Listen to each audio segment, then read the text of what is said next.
Pose with the fans. Pose with the pose with the pose with the pose pose with the fans.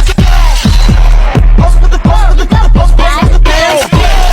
Pose with the fans. Baiklah, pada video ini kami akan menjelaskan tentang metode penelitian bab 3.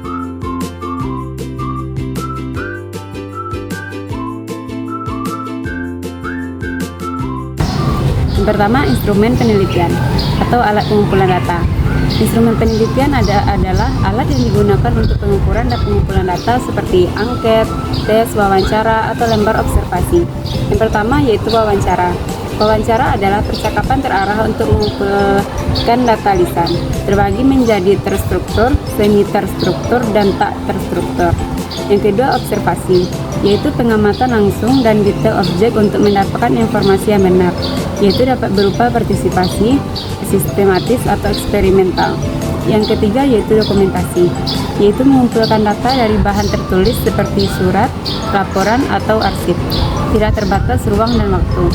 Yang keempat yaitu angket atau kuesioner, yaitu daftar pernyataan tertulis kepada responden, baik terbuka ataupun tertutup untuk mengumpulkan data. Selanjutnya, jenis penilaian hasil belajar, tes dan non-tes. Tes adalah alat untuk mengumpulkan informasi karakteristik objek, menafsirkan kemampuan melalui respon terhadap stimulus. Non-tes adalah penilaian tanpa menguji peserta didik, melainkan melalui pengamatan sistematis. Penilaian tes. Penilaian tes itu terbagi menjadi 4. Yang pertama, formatif. Formatif adalah mengetahui sejauh mana siswa telah membentuk setelah proses belajar atau ulangan harian. Yang kedua, sumatif, yaitu mengetahui penguasaan siswa atas semua materi dalam waktu tertentu atau ujian semester. Yang ketiga yaitu diagnostik, yaitu mengidentifikasi masalah belajar siswa. Yang keempat yaitu penempatan, yaitu menempatkan sesuai minat dan bakat. Selanjutnya, penilaian non-tes. Yang pertama, observasi. Observasi adalah mengamati objek secara langsung, seksama, dan sistematis. Yang kedua, angket. Angket yaitu memberi seperangkat pertanyaan tertulis kepada responden. Selanjutnya, teknik pengumpulan data atau prosedur sistematis. Teknik pengumpulan data adalah cara atau prosedur sistematis untuk memperoleh data yang relevan, akurat, dan dapat dipercaya sesuai tujuan penelitian. Kualitas data yang terkumpul sangat mempengaruhi validitas dan reliabilitas hasil penelitian. Nah, teknik pengumpulan data itu ada 4. Yang pertama yaitu observasi. Observasi adalah teknik pengumpulan data dengan cara mengamati secara langsung objek penelitian, fenomena, perilaku, atau situasi tertentu untuk memperoleh data yang faktual dan relevan. Yang kedua, wawancara. Wawancara adalah teknik pengumpulan data yang dilakukan melalui tanya jawab langsung antara peneliti dan responden untuk mendapatkan informasi mendalam mengenai topik penelitian. Yang ketiga, kuesioner atau angket. Kuesioner atau angket adalah teknik pengumpulan data dengan menunjukkan pertanyaan tertulis kepada responden untuk memperoleh informasi yang relevan dengan tujuan penelitian. Yang keempat, dokumentasi. Dokumentasi adalah teknik pengumpulan data yang dilakukan dengan mengumpulkan, mempelajari, dan menganalisis dokumen-dokumen tertulis, gambar, rekaman suara, setiap arsip resmi, atau benda peninggalan yang relevan dengan penelitian. Selanjutnya, teknik pengolahan data deskriptif. Statistik deskriptif berfokus pada pengumpulan, pengolahan, penyajian, dan penginterpretasian data secara ringkas. Tujuannya adalah menggambarkan atau meringkas karakteristik utama data tanpa generalisasi ke populasi yang lebih besar. Yang pertama adalah tujuan statistik deskriptif. Yang pertama, meringkas data kompleks menjadi informasi mudah untuk dipahami.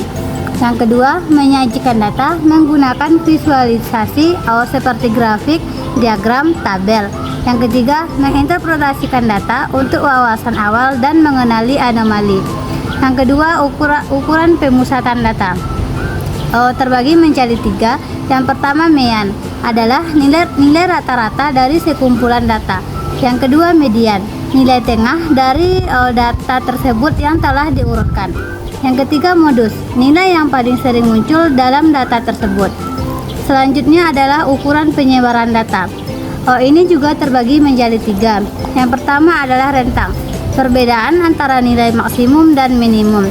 Yang kedua, variasi dan standar deviasi, menggambarkan seberapa jauh data menyebar dari rata-rata. Yang ketiga, kuartil dan EQR adalah membagi data menjadi 4 bagian dan perbedaan antara kuartil atas dan bawah. Selanjutnya adalah representasi data.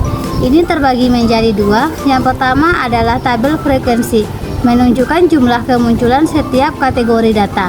Yang kedua, grafik adalah histogram, diagram batang, pie chart, box plot untuk visualisasi data.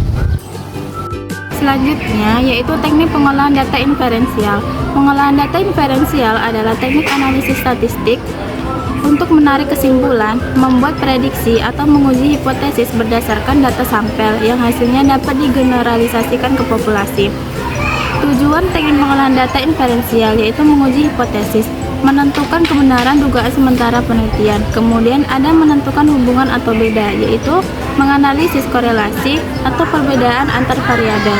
Selanjutnya yaitu generalisasi hasil, yaitu menerapkan temuan dari sampel ke populasi yang lebih besar. Kemudian ada teknik umum, yaitu uji korelasi, yaitu mengetahui hubungan antar variabel atau person Spearman. Kemudian ada uji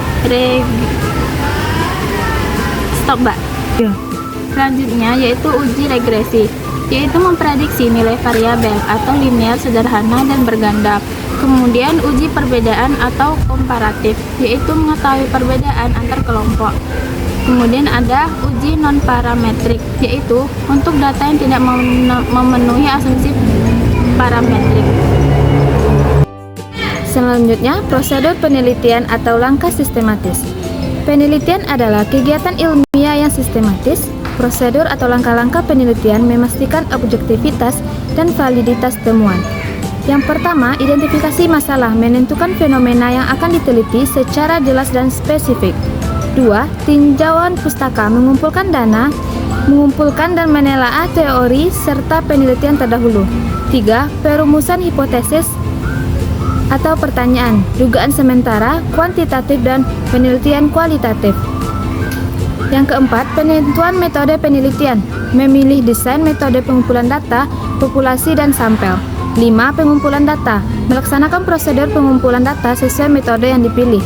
6. Analisis data, mengolah data untuk menjawab pertanyaan atau menguji hipotesis. 7. Interpretasi dan pembahasan, menarik kesimpulan dan membandingkan dengan teori sebelumnya. 8. Kesimpulan dan saran, menyampaikan temuan utama dan memberikan rekomendasi. 9. Pelaporan penelitian, menyusun laporan ilmiah secara sistematis.